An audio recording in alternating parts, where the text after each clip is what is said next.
with that, I want to start with the, we're 2 minutes behind, so I want to start with the investment panel. Where is our investment panel? RJ.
So, in case any of you missed the symbolism of that processional, that royal processional inn, I'll give a little clarifying remark that should help you. Very few people know that one of the main guys of this event, one of the panelists, moderators later on, Mark Amok, is a student, one might say even a devotee of the Greek epic Stoic philosopher Epictetus. And I'll read this quote in Mark's honor. Because you think yourself but one among the many threads which make the texture of the garment, you should aim at being like men in general, just as your thread has no ambition either to be anything distinguished compared with the other threads. But I desire to be the purple, that small and shining part which makes the rest seem fine and beautiful. And so this theme in Epictetus is called by scholars the pursuit of virtuous excellence. The students that I have with me on the panel today exemplified this because they were the top of their class. They were great students in AIP, and they're off to spectacular careers really early in their life, which makes me very proud. But it also, I hope, inspires you to consider this path. If you have an interest in the pursuit of virtuous excellence, you should do AIP. And I think the rewards that will come from that could be best spoken of by the people on the panel. Now, should I introduce the panel members or? Okay. All right. Yeah, so why don't we do that? And we'll go with remote panelists first, starting with Sidney.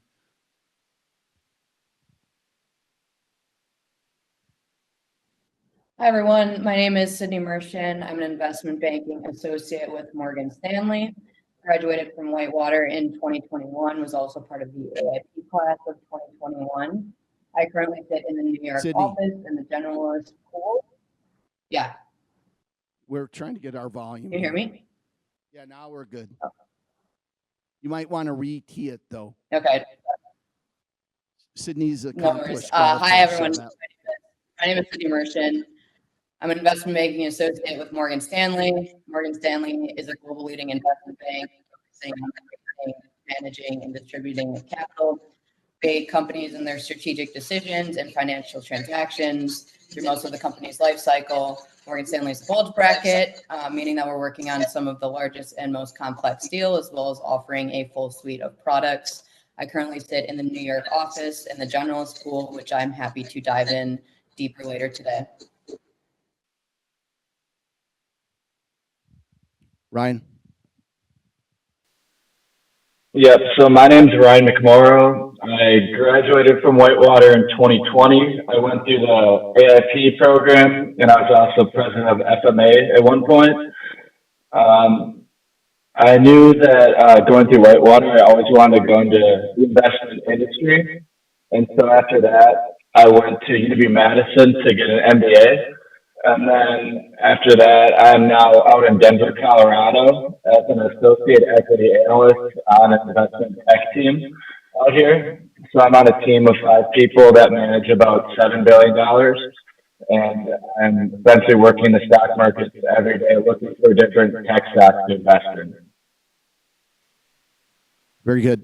Courtney, could you introduce yourself? Hi, everyone. I'm Courtney. I graduated from Whitewater in spring of 2022, not that long ago. And I, similar to Ryan, then went to UW-Madison and am pursuing my MBA right now in the Applied Security Analysis program. So I interned this summer at Geneva Capital Management in Milwaukee as a buy-side generalist, and we manage about $6 billion in assets under management. And I'll be returning there full-time next summer once I finish my MBA. Wade? Hi, everybody. My name is Wade Farmer, and I graduated from Whitewater in 2022 as well.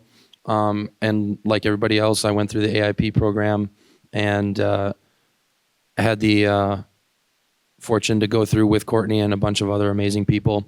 And currently, I work at American Family Insurance at the NHQ in Madison as a corporate financial analyst, where I'm not necessarily looking at external investments. I'm more so analyzing internal investments and where our dollars are best suited and where we're going to see the best return for home insurance on the home insurance side. So I still get to manage a quote unquote portfolio. It's just not in the stock market, but I did have the ability to intern there in their venture capital firm. So I got to look at private equity and see some very interesting investment deals and the entrepreneurship and accelerator and incubator programs that they have there as well. So, looking at the composition of the crowd, I think that there would be a lot of value in each of the panelists talking about why you would recommend participating in the applied investment program to the students who may either be on the fence or may not even know about AIP. And again, we'll go in the same order. Sidney starting first. Yeah, absolutely. So a little bit different than my colleagues in the panel here. Investment banking. What I love so much about AIP and my career in investment banking is you actually do a ton of valuation work. Something that RJ has to say with Wall Street through this really statement modeling, different more complex models, and being taught kind of at your own pace, as well as learning the terminals throughout the program. You'll participate in the CFP research. And I know I was in my class and was on a part of our team in my presentation skills, as well as I was asking them about the CFA research. It was really cool to talk through, and it was really good on some of the other banks that I interviewed with as well as Stanley. And this was a network of people that you can get in the program as well. Ryan was a bit me throughout the program, asking him different questions and think his story motivated me to also pursue my MBA right out of undergrad. So endless benefits to the program. Can't speak highly enough of it. Good. Ryan, you want to take a swing at that? Yeah, so I couldn't catch all that from Sidney because I got some feedback. But I would say AIP is an extremely valuable process, whether you know about investments or not. it just makes you grow a lot as a person and really tests you. You're gonna have to put in a lot of hours, like learning about all the different pieces of the stock market. But aside from that, you can really learn a lot about finance in general and kind of find what you like to learn about. I think the cool thing about the stock market is everybody can kind of find different like niche industries that they can be like really interested in. And so that really helps a lot too as you're going through it. So without AIP, I wouldn't have gone into the career that I'm in right now. That actually helped me get my current job. And so, yeah, I would recommend that to anyone. It's a great experience. It looks great on a resume. And being able to handle or invest with other people's money definitely puts a big responsibility on your shoulders. And so I would definitely recommend at least getting that feeling. Thanks, Ryan. Yeah, and I just clarify a couple things because the sound from Sidney is a little choppy. Both of the people that are on the panel that are calling in from Denver and New York, respectively, made a couple points that I want to re-emphasize, right? One, that in Sidney's case, the process of being an AIP, even though it wasn't a direct path to investment banking, it prepared her extremely well for that path. And then when she went on to get her MBA at Keenan Flagler at Carolina, she excelled because of the past experience in AIP. And similarly, Ryan can tell you that, you know, his participation in his MBA program, he also had a leg up and had twice the experience in actually managing other people's money before he did this as a professional. The last thing I'd reemphasize is something that Ryan said, which is I've had people who weren't sure that investments was the path that they wanted to choose in their career, but they did AIP, and most of them have gone down that path subsequently. In past years, we've had a panelist, Jacob Fry, who's now an investment banking analyst at Robert W. Baird, who was an accountant. He thought he was an accountant. He's a CPA, but after 13 months on the job, he called me and said, I'm not an accountant. Now what do I do? And AIP allowed him to compete for that job at Baird with no further education, and he's excelling there. Courtney, you want to talk about why AIP? Yeah, so I can echo that. I'm going to say something really deep to start out. AIP changed my life and changed my career directory completely. So I was 1,000% going to be an accountant, a CPA. That's what I wanted to do until I met this man, RJ. And he told me about AIP, and I was like, I don't know. Like, I've got a full accounting and finance schedule. I don't know if I can squeeze that in, but I decided to take a chance. I did it, and then turned down my full-time accounting offer and decided to go into this full-time for my MBA first, and now that's what I want to do for a career. AIP, I just think it is such a real-world experience. You're managing real money. Working in the stock markets, it's bringing together everything you've learned in all your different business classes. And, you know, we all want to be financially successful in life too. And this helps prepare you for that in your own personal ways, even if you don't go into investments for a career. So. Thank you. Wade? Yeah, excuse me. Yeah, I can echo what all of the other panelists said, especially Courtney. AIP truly had a huge impact on my life. I didn't even know about the program until, until one day I was in Dr. J's finance class, and he brought it up to me. I was asking a bunch of questions, and until that moment, I was dead set on being a personal financial planner. And then I kind of fell in love with the analysis that we were learning in his class. And so I just wanted to learn as much as I could, and I was asking questions, and he came up to me and he said, have you heard of the AIP program? And I said, no. And then I left.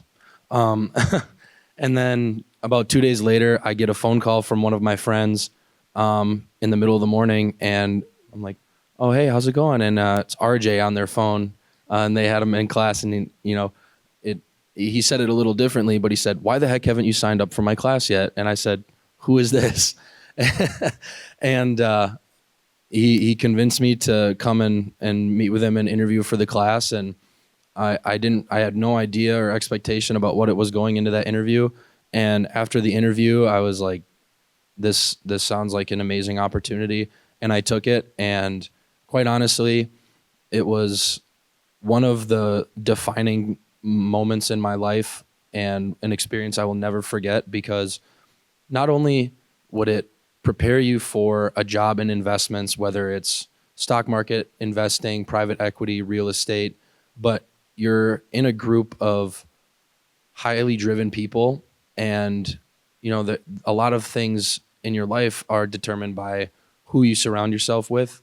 You're the average of the 5 closest people in your life, and it drove me to be better than I ever could have been, and it just set the bar much higher than I ever thought I would be able to achieve. And whether or not you end up going into investments, kind of like RJ echoed earlier, it prepares you for the rigor of the real world. I mean, I was probably putting in 30 hours a week doing research and paperwork at certain times in the program. Not always. It's not bad, I swear. I'm not trying to scare you. But it's worth it. I mean, it made my job I have now seem easy. It's not hard. It's not tough, but it will teach you to put your nose to the grindstone and really get work done and get out of it what you put in. So I would highly recommend it.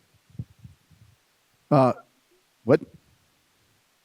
Yes, a little boot camp. But again, you're scaring some of these people. I don't have a DI. Well, I do have a DI hat, but I don't wear it, and at least haven't in class so far. But the commentary, and again, to reemphasize a particular point, we're a selective program.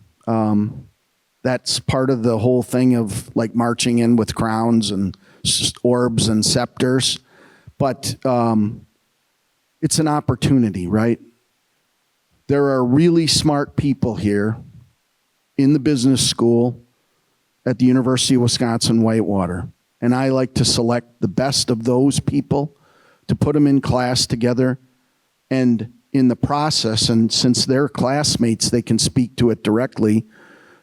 They form what I believe will be lifelong friendships because they endured things together. They learned things together. They pushed each other to be better. That's a part of the AIP experience, which has been a hallmark of it since I started doing it. And it's been an amazing thing to see. Now, I think that the people in the audience could benefit from some discussion to just talk briefly about what you do and maybe what a day in the life of your position consists of. And again, let's stay in the same order with Sidney first, please. Yeah, absolutely. So one of the best things for me about investment banking is how fast-paced the lifestyle is as an investment banker. You're constantly coming in and out of meetings, sending emails to clients, working on pitch decks, working on valuation, working with analysts to model. There's really every day kind of looks different in the life of an investment banking associate. But I would say kind of some of the traditional responsibilities are holding pen on the different PowerPoints and presentations that we're presenting to clients, managing and checking work of the analysts, whether that's a model, whether that's other admin and paperwork that they're creating. You're going in and out of meetings, whether that's updating your deal team, whether that's in a client meeting, So you're kind of doing that all throughout the day and culminating to really what is the end goal of helping that company to get to closing the transaction, whether that's an IPO, whether that's a merger and acquisition, debt equity issuance. We really do it all at Morgan Stanley. That's part of the reason we love working for this bank so much, is because a lot of your day-to-day is looking different. You can never say it's boring or repetitive because you're doing so much and wearing a lot of different hats. Probably my favorite part and the biggest pitch I can make of investment banking is I really enjoyed a lot of different areas of business between finance, marketing, law, kind of all the different classes that are offered. And that's something unique about investment banking is you really get to experience all of those different aspects on a day-to-day basis. For the day-to-day business for me, it's pretty similar to AIP actually, where every day I'm logging on, looking at the markets and looking at what stocks we currently own and kind of seeing what's moved where, looking at our positions and kind of trying to figure out what positions maybe we want to take up or bring down. So yeah, sending those analytics over to my bosses and kind of working back and forth with them. And then oftentimes it'll be scrolling through financial data, 10Ks, quarterlies, trying to figure out maybe where we differ from the market. Like for instance, trying to figure out if a certain company is going to grow more than people expect, because that's how you create alpha in the investment world. And so doing a bunch of management calls. And so every day I'm on calls with management of Fortune 500 companies, asking them questions and trying to figure out what I like and don't like about their companies. So that's always interesting. And then something that I've been working on pretty much every day is learning about AI and trying to figure out where the world kind of sits and who's going to be the winners of artificial intelligence going forward. So that's something that's made my job really interesting, considering I'm working in the tech space. It can be very confusing, but it's a really great learning opportunity, and I'm really fortunate to at least be doing that. Hey, Ryan, once you figure out AI, give me the call and like the 5 names, okay? I'm trying to figure out what names are going to blow up. Courtney, you want to talk about, you interned, so you haven't started, but it's as close a, real world test run as you could get. Yeah, so haven't started full-time yet. I'll be starting next June. But where I interned this summer at Geneva Capital in Milwaukee, day to day, we usually have a morning meeting at 8:15 right before the market opens. We talk about if there was any material news in any of the stocks that we own. So I was co-covering 3 names. So I was covering a name with another analyst. So I'd be constantly just going through. There's a ton of news every single day in the markets, but trying to find what I think is important and sharing that with the team. And like Ryan said, then deciding, do we maybe want to add more to this company or trim it, sell it, that kind of decision. And then working on new ideas, I would go to investment conferences, listen to management talk about their companies and pitch their ideas to us. And then we decide if we want to invest in it. So day to day, I'm usually just doing a lot of research, which I enjoy. You're trying to figure out something maybe that other investors haven't thought about so we can make money, right? So making financial models and looking at valuation of companies, listening to expert calls, maybe I'm looking at a healthcare company, but I'm talking to a doctor to try and figure out what that doctor thinks about this company, just getting all different kinds of perspectives. And that's day to day. Wade, especially highlight, because you got to do a lot of roles at American Family. I think you should talk, not only about in your case, that breadth of experience in addition to the day-to-day of what you're doing in the current role, I think would be helpful because you got a really nice, overview of a lot of different things to do there. Yeah, so my experience at American Family started with my internship in the venture capital department of American Family. And for those of you who don't know, venture capital is basically investing like Shark Tank It's the simplest way to put it. You're investing in companies that aren't in the market. So there's a lot of intrinsic value analysis where you're looking at the company themselves. It's not as easy to look at comparables or industry trends and model it after those, because sometimes you don't even know if that company's going to be successful. So it's high risk, high reward. But the cool thing about American Family is I wasn't in an analyst position, but had I been in an analyst position, if you are the analyst who reports on a company, pushes it forward, gets the investment made, you almost always end up on that company's board as well, after going through the incubation process, where not only are you just in, at least at American Family's venture department, you're not just investing in that company, you are then constantly working with that company to help them grow.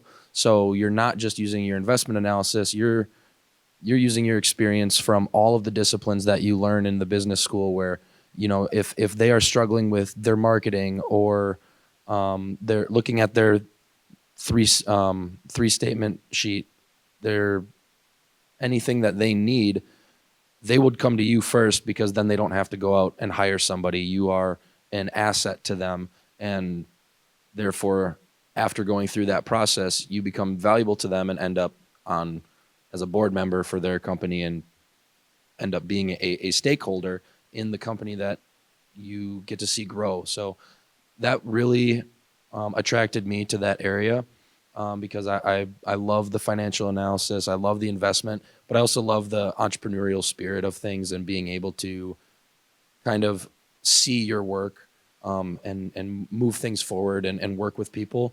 So that was very interesting. My exact role was in consulting and strategy. So that was a lot of, like Courtney said, a lot of news watching and researching, doing a lot of planning of events. So there was a breadth of experience there, where it wasn't just in the investments area or the venture area. I got to do anything from, I designed team apparel, I made advertisements, I did everything. I got to utilize the full gamut of knowledge that I learned here at Whitewater. Were you going to say something? Sorry. And currently I'm in the enterprise finance, where day to day I'm usually living in Excel, running models, reporting on budgets versus actuals, and constantly communicating with VPs, presidents, and members of the C-suite, like the CFO and the CTO, where I'm giving them the tools and the analysis so they can successfully manage tens of millions of dollars and hundreds of people. So that way they don't have to do the analysis themselves. I'm able to present to them what they need to do their job successfully. So it's very motivating to be part of something that feels like it's that important. And honestly, I would like to say that I would, but I don't know that I would have the confidence to constantly communicate with people that are that much more experienced and that much more senior than me if it wasn't for AIP. It prepared me extremely well to be able to give presentations like that, and talk to people who are high level, because one of the things RJ taught us was that we do deserve a seat at the table, and whether you believe it now or not, you should know that you are valuable enough to be able to do things like that. And I don't know that I felt that way before that class. Dr. Jafarinajad, I'm not seeing a countdown clock, and I gave my phone away so that we could be recorded entering in our royal processional. So how much time do we have left here? Because We can have another 10 minutes. okay, Then I want to also give some microphones to our students. excellent. So 10 minutes and then to Q&A? All right. So in the 10 minutes that we have remaining, I'm going to say a couple things and then again turn it to the panel. One thing. If you guys could turn off your mic when you're done, because I think it echoes a little bit. Okay. Dr. J, I have been doing that, but perhaps some of the other panelists aren't as experienced in this. I hope that the people that are listening to this get the impression from the people that are speaking to you that these people are enjoying the life that I led for 25 years before I came to Whitewater to teach. I loved my life as an investment analyst. I was challenged by it. Every day that I went into work, I was learning stuff. New things were changing the way I thought about the names that I was investing in. I had the opportunity to start my own money management firm. I lived again. Now I'm going to go up. Mark isn't as much of a scholar of Plato as he is of Epictetus, but I lived, in the words of Socrates, a blessed life. And so when a friend of mine from Robert W. Baird saw the job posting at Whitewater and said, you should take a look at this to be the director of the Applied Investment Program, I told him, dude, I'm happy in my life. I don't really think that this is what I want to do. Now, I'm glad, I'm, again, blessed to have had the opportunity to come here and be a part of helping really smart kids, because I feel like they're my kids, find this amazing path, which many of them are too humble because they were raised so well by their parents to fully share the things that have happened to them. Every single one of these people, and I was references for all of them, had multiple job offers in really high-level positions, which they then selected from. I was driving through the mountains of Utah after fly fishing with my daughter, and I got a call from Sidney Moerchen. Was it Bank of America that you got your first offer from? Who was it in San Francisco that gave you the one offer, but you wanted to wait for Morgan Stanley? Yeah, I got an offer from Citibank in their Citibank. technology group. Right. So she got a job offer from Citibank on their tech team, which is a really good job. But her dream shot was to be at a bulge bracket firm in New York City. And I said to her, Sidney, Citibank wants you. Like, hold on. And Morgan Stanley eventually made her an offer, and now she's there in New York City as an investment banking analyst, doing extremely well and living a life which she, hinted at is challenging every day. If you can be in a job that you love, the hours fly by, right?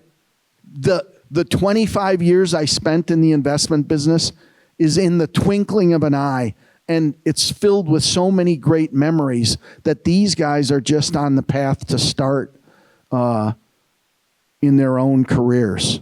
Now, since we have just a little bit of time left, again, I want to go through the panel for a quick, like a 1+ minute advice to the students that are listening out there, both online and here in person. Starting again with Sidney, please. Yeah, I'll keep it brief. The biggest thing I can do and say is take full advantage of every opportunity that AIP gives you. Don't take the shortcuts. Make sure that you're going through every bit of prep, learning from your peers, constantly asking feedback or advice, and how to move forward. And as some of the other panelists had mentioned, you deserve a seat at the table. Don't be afraid to apply for that dream job. Never in a million years without the AIP program would I think I'd be working on Wall Street one day. But that was because RJ and the program gave me that confidence to do so. So take every advantage that the program gives you, learn, get feedback, and just really immerse yourself in the day-to-day activities. Ryan. Yeah, I would echo that sentiment, and then I would also say that you're all a lot smarter than you probably think you are. And so as someone who works with people from Ivy League schools every day, Something that kind of pissed me off growing up is not seeing people have any confidence come out of Whitewater. RJ always gave an example of the student from Harvard kind of looking at the student from Dartmouth, thinking that he's got them beat, and the student looking at someone from Madison thinking they've got them beat, and them looking at someone from Whitewater thinking they've got them beat. Well, now I work with people from Harvard, from Dartmouth, all those top schools, and I realize we're just as smart as they are. And so I'd say to be confident in everything you do, and also stay humble and work hard, because that can get you through pretty much anything that you really set your mind to. Courtney. I was going to echo the confidence thing as well. If you told me 2 years ago I'd be sitting up here talking to all of you guys, I would have been terrified. This is not something I ever saw myself doing. I just wanted to like sit in my little cubicle at an accounting office. So, but here we are. So some of you can probably relate to that. You're probably like, yeah, I could not be up there right now, but I didn't think I could either. Here we are. Also surround yourself with smart people. I think what Wade said about like your 5 closest friends are kind of who you, I don't know, just like how you represent yourself is kind of best represented by the 5 people you spend the most time with. If you surround yourself with good people, you're going to be a better person. Surround yourself with people that challenge you. You know, we don't want to be like mean to each other, but also having someone challenge you and challenge your thoughts is really important. So those are my 2 biggest pieces of advice. Yeah, sorry. I can echo what Courtney said. One of my best friends I ended up meeting in the AIP program, and I live with him now in Madison. We're roommates. And like we push each other to be better, whether it's in work or at the gym or just in life in general. I can echo that. But I would say the 2 biggest things I took away from AIP would be to not be stagnantly content with comfort. Pushing yourself, if you're comfortable, a lot of times you slow yourself down or you hold yourself back. Like Ryan said, you are comfortable with where you're at, so you don't push yourself to portray yourself as smart as you actually are. Push yourself to be uncomfortable, and in uncomfortable situations where you can learn from that and grow as a person in your job, in your life, etc. And then the other, on top of that, the other part would be to be a lifelong learner. I'm pushing myself to read more and go to masterminds and webinars, and I don't know that I had the drive to learn and soak up knowledge on purpose and with purpose if it wasn't for AIP. So we should be getting to Q&A here pretty quick. There's one last thing I want to say, which is that if you are a woman and you're interested, even slightly interested in investments, right now is an amazing time. As I've already indicated, Sidney, had this amazing offer from Citibank, but she decided to hang on so she could get a job from Morgan Stanley. Like, think about that, okay? Courtney, I think, not counting the accounting jobs that she turned down like 4 other jobs that she was offered before she settled on the job at Geneva. She got an internship right out of Whitewater, and after that internship was over, those people said, we'd hire her. And I was like, she just started MBA. Let's see what the path turns out to be. But for the females, this is such a great time. There are opportunities because there's a push to get more females into senior roles in investment management. If you hit that window right now, like I was going to say this of all 4 of these people, there are potential billionaires sitting at this panel right now, in my opinion. And with the leg up that the window of opportunity for females provides right now, like, it's just amazing. And I hope that we have many of you who pursue this opportunity, because I think in 10 years or so, it might not, the window will close. So if you're interested, come and talk to me about AIP. All right. Let's take some questions from the audience. Quick, I'm just going to say on that note, women, please add me on LinkedIn, message me, Courtney Jentz. I would love to talk to you. That's all. Perfect. Any questions? Yeah.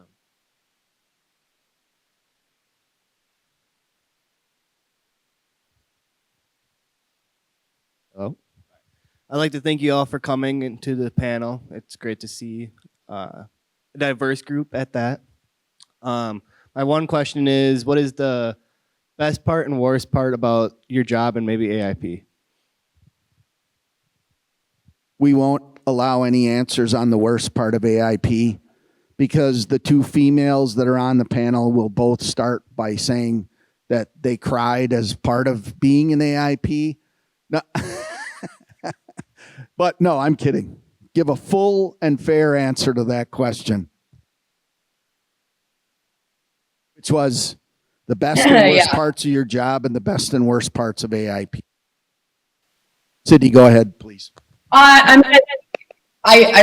mean, this sounds cheesy. I really don't think that there is a worst part. I think with the program, every part of it is helpful. I would say something that is challenging about the program, as well as my job, is the hours are incredibly demanding. For investment banking, I typically, on average, work about 12 to 16 hours a day. Comes out to about 80 to 90 hours a week on average. 10 to less can be more. With AIP, you're going to be putting in a lot of work for sure. But with that, then you get the best part. So you get to participate in one of the most highly reflected, respective programs out there. I can honestly say that there's been a lot of people from the top schools that Ryan has mentioned, who said, "Oh wow, you're in this AIP program. You did this. You competed at this challenge, or you got to do this activity because of AIP." You did, and that's something that gets unlocked through the program. While the hours can be demanding for either my job and for AIP, it's still worth it for what you get out of the program. All right. The best part of AIP, without a doubt, would be the connections that you make. I still reach out to a lot of people from my investment class, kind of ask them how they're doing and bounce ideas off of them. The worst part of AIP would have to be just doing all the reading of the 10Ks and the 10Qs, in my opinion. It kind of depends on your personality. I'd rather talk than do reading.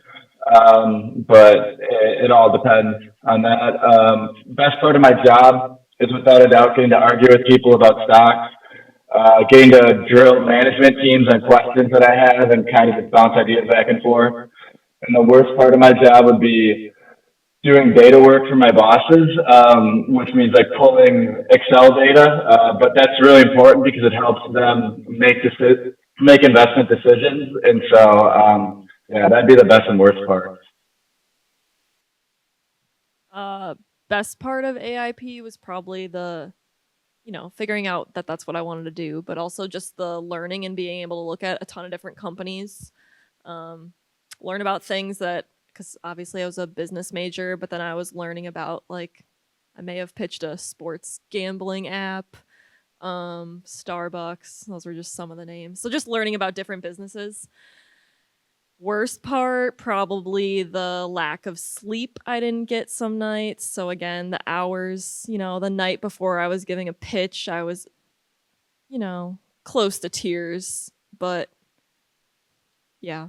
Then in my job, the best part was probably, I want to say the people and just the intelligent conversations you get to have and people challenging you, which again, I said was really important. That's the best advice I have. So I love that.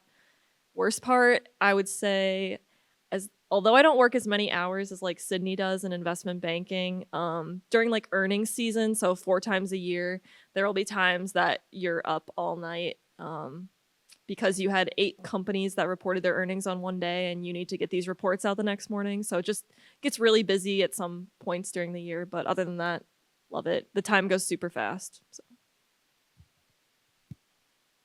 I would say the best part of AIP, to echo what they already said, would be the learning.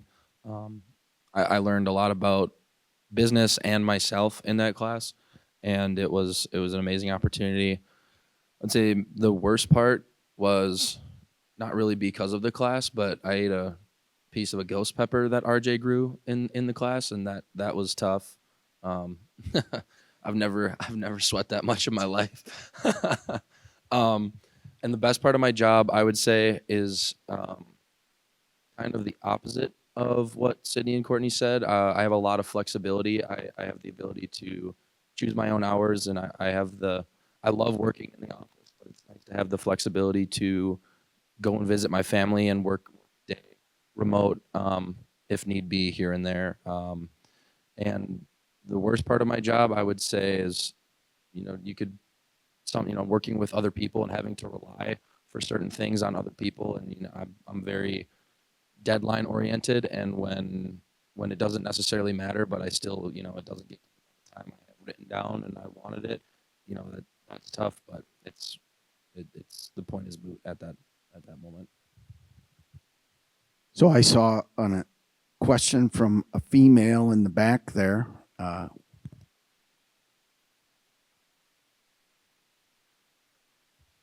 So I guess this can be like a question for the panel and then a question for RJ, but outside of excelling in classes, what was something that you worked on before joining AIP that really helped you succeed? And then for RJ, what is something that you recommend students do for like getting a spot in AIP?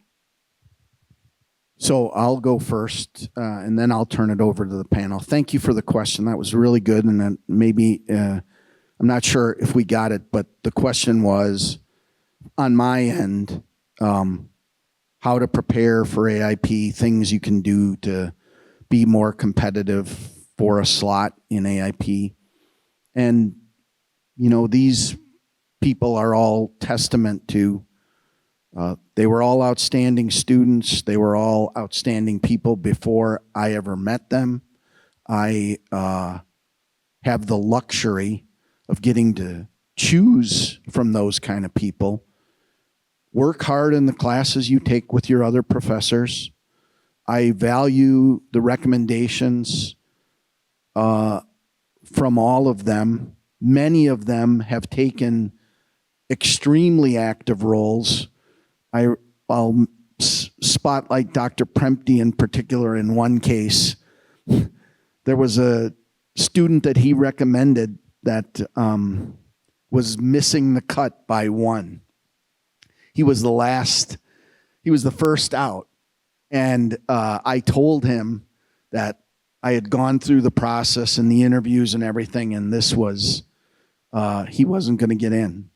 And then he said, "You're making a mistake," essentially, which is a recurring theme. But he went through.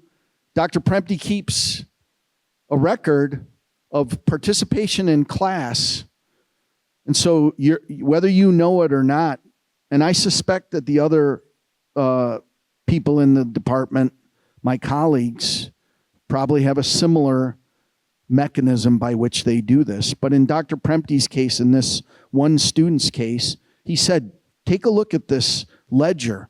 And there was a book with this student's name in it on the row, and then there were columns for days of class.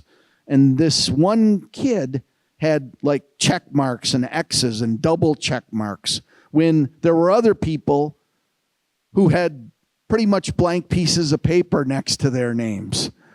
Don't be the blank piece of paper. Be the purple instead, okay? That's my number one recommendation for you. Be active to whatever extent you can as well in investing. Read. Show me what you got. That'll be part of the process when you interview. And I think that's the best advice I can give. Sidney, you want to take a swing? Hey, Sidney, before I turn off my microphone, Yeah. I just wanted to say, for getting as little sleep as you're getting, you look really good. You look well rested, so it's not showing. Like it's awesome. Thank you. It's a lot of espresso, so I can't take all the credit there. But I will go ahead and say what can prepare you. I think there's a few different things you can do. If you're really interested in more of the analytical side, or like your background might not be as strong kind of in the financials, whether that be doing financial edge preparation or kind of one of the modeling courses online could be a way to set you apart. For the younger students, if you're freshman, sophomore, junior, securing internships within the finance realm, even if they're not as luxurious as some of my colleagues, internships and full-time jobs, just something to kind of get your foot in the door. For example, I worked at Acuity Insurance on their finance team after my sophomore year of college. That was just a great way to get my foot in the door. And then I would say also in being involved in other clubs throughout campus. Actually, the way I came across AIP was a friend of mine. I was involved in Greek life. He was in one of the fraternities, and he had actually introduced me to AJ and the program. And then from there, he was a part of the program and then helped me to gain more exposure and visibility to the program. So I'd say if there's any way to sharpen your technical skills, try and get some experience under your belt, and then start getting connected through the different programs, groups, and organizations at Whitewater.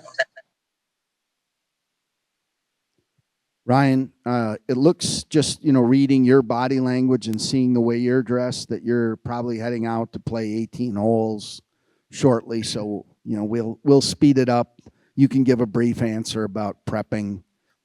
No, I actually flew down to Dallas. I'm in Dallas right now with Chris Hauser, or Casper as he used to call him. And so yeah, we're going to the Texas A&M game tomorrow. But yeah, I would say the number one thing you can do to prepare yourself is to invest your own money. I think it's very easy to talk about investing in stocks and kind of give like fake recommendations. But when you have your own money behind it, it really forces you to think critically. And that's what really drove a lot of interest in me, because I invested my own money prior to AIP. And so, yeah, that's the number one thing I'd recommend. Yeah, I didn't have any background in investing or know anything about it at all. So I would say my number one piece of advice is, like we talked about, like being lifelong learners and everything, just put your best effort in everything you do, not necessarily just in school. Obviously, we want to do well in school, but everything you do, like working part-time jobs in college. I worked at Culver's for like 6 years, and I worked my way up there just because I enjoyed it and I wanted to be the best I could there. And yeah, just keep putting your best foot forward in everything you do. That's my biggest piece of advice. My biggest piece of advice would have to be a little bit of an underlying attitude behind what I know everybody here has, is that you can't necessarily control your upbringing or what situation you were born into, or maybe even the situation you're in right now. But the biggest thing you can control, and what will set you apart from people with talent, and maybe they're more talented or more skilled than you, is hustle and effort. If you can fully control how much effort you put into anything, and that is oftentimes the determining factor in what you're going to get out of any opportunity.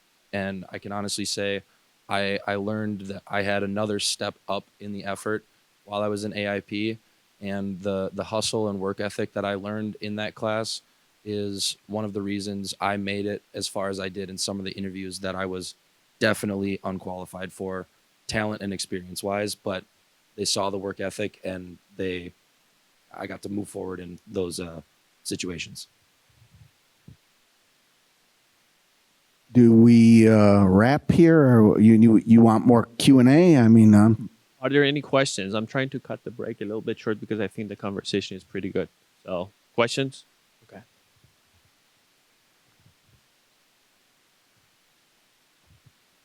What is the most important thing that you all have learned by going through the AIP program? in case the panel didn't hear it, the most important thing that you learned from AIP?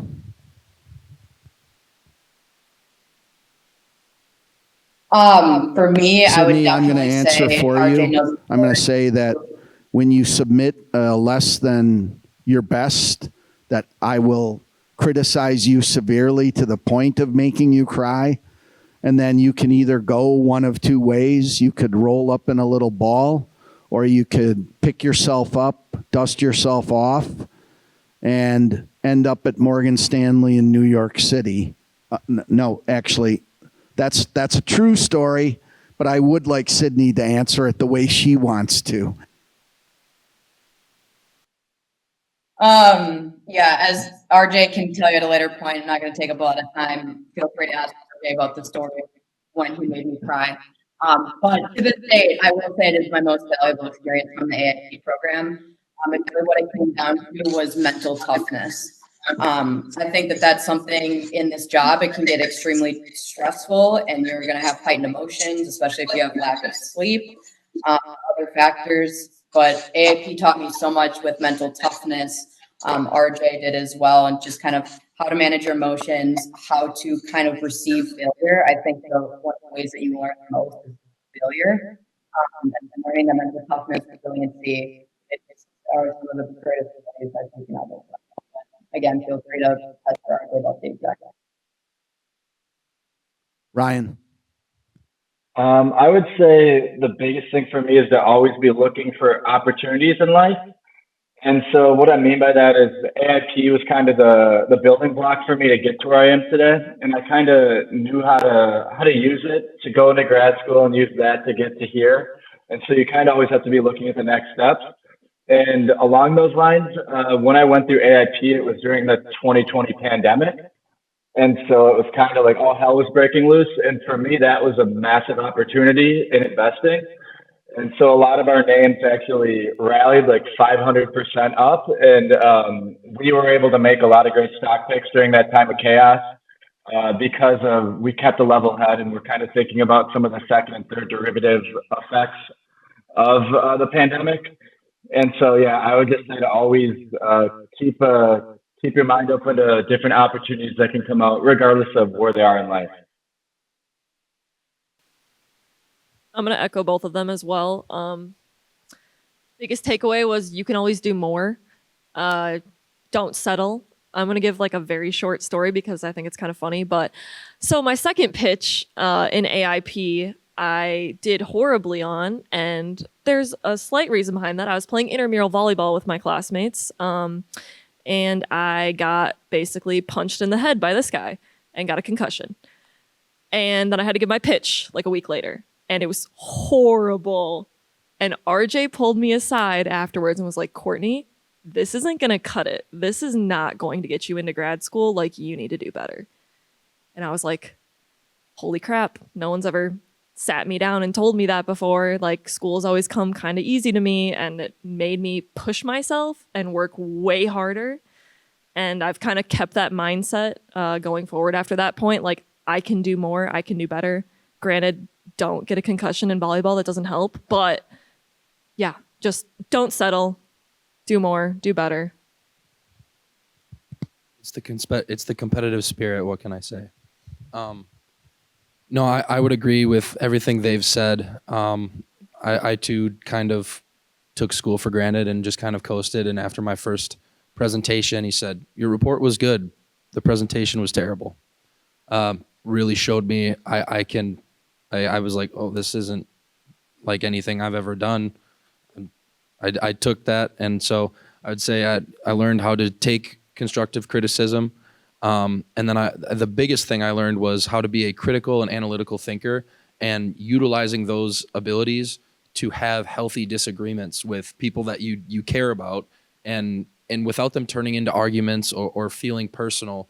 You know, I mean, you have different investing styles. Like, you know, somebody gave a pitch and I was dead set of saying it's a no, and I gave my reasons why, he gave his reasons why. We talked about it. We had a good like Socratic discussion about it, and it was An argument in the old sense of the word. yeah, Yeah, it was a factual experience and opportunity or information based argument. There was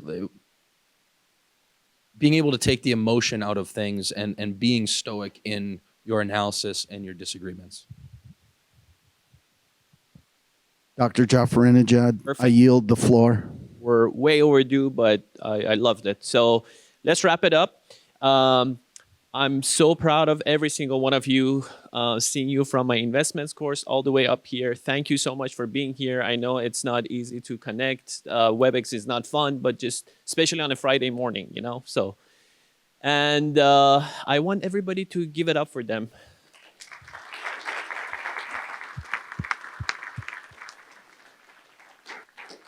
I wanted to say that I paid everybody on the panel to make mention of how important Dr. Jafarinejad was in the formation of their lives, and they didn't come through. So give me my money back, okay? That's a joke.